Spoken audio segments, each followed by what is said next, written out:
حدیث شریف میں سرور کونین صلی اللہ علیہ وسلم نے خود ایک واقعہ بیان فرمایا.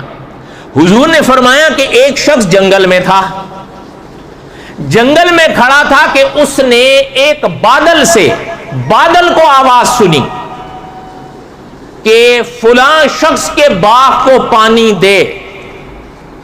آپ نے کبھی سنی ہے بادل سے آواز؟ تو یہ بات آپ کے عقل میں آ رہی ہے؟ تو بولو تو صحیح.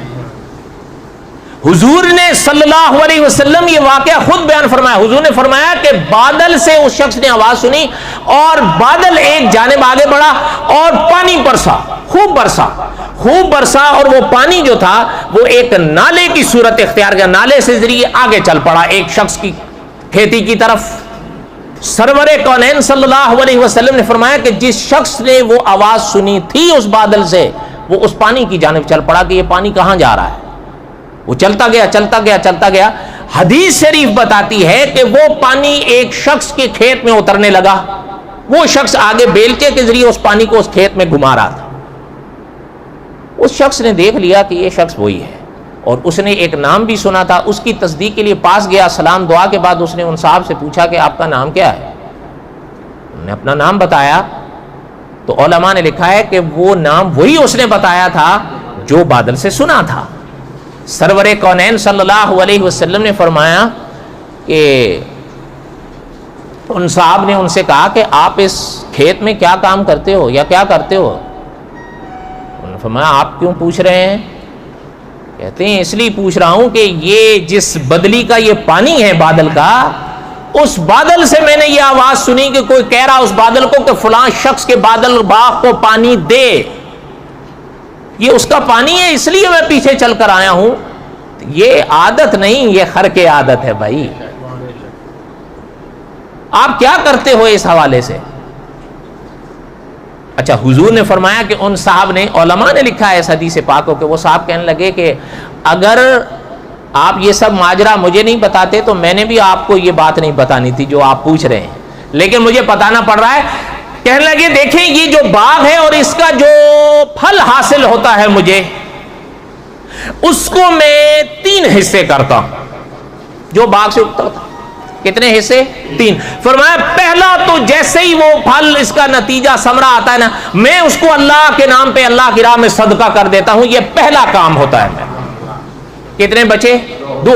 فرمایا دوسرا یہ ہے کہ جو دوسرا حصہ ہوتا ہے وہ میں اور اپنے جو میرے گھر والے ہیں، میرے بچے ہیں، میری بیوی ہے، میں اپنے گھر پہ اس کا خرچ کرتا ہوں. کتنے ہو گئے؟ اچھا کتنے بچے؟ فرمایا جو تیسرا ہے وہ حصہ میں اسی باغ کی آئندہ آمد وغیرہ کے لیے خرچ کرتا ہوں. کتنے ہو گئے؟ تو میرا ہی ہے. اچھا، علماء نے لکھا ہے کہ یہ دونوں کی کرامات ہے، اس کی بھی اس کی. اچھا، یہ اب میں نے آپ کو کیوں بتایا کہ جو کہتے ہیں کہ جی یہ باتیں عقل میں نہیں آتی، اوپری بات جب سنتے ہیں نا، اچھا یہ بات عقل میں آتی ہے؟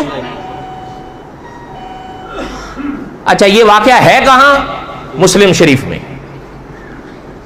کس میں ہے؟ عام طور پر کسی اور حدیث کی کتاب سے بیان کرو نا تو ہمارے من چلے کہا کر نہیں جی بس وہ تو ضعیف باتیں ہیں جی. اچھا مسلم شریف کے آپ کیا کہو؟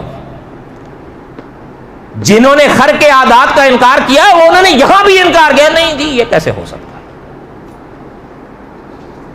بھائی جب عقل کو معیار بنا لیا جائے گا کہ جو بات عقل میں آئے گی اس کو مانیں گے، جو عقل میں نہیں آئے گی اس کو ٹھکرائیں گے، تو پھر تو پورے دین اسلام کی بنیادیں ہلا دو گے. میرے عزیز، آج کئی ایسے واقعات ہیں جو بیان کیے جا رہے ہیں اور کتابوں میں ہمارے بڑوں نے لکھا ہے، ہمارے اپنے ان کا انکار کر رہے ہیں.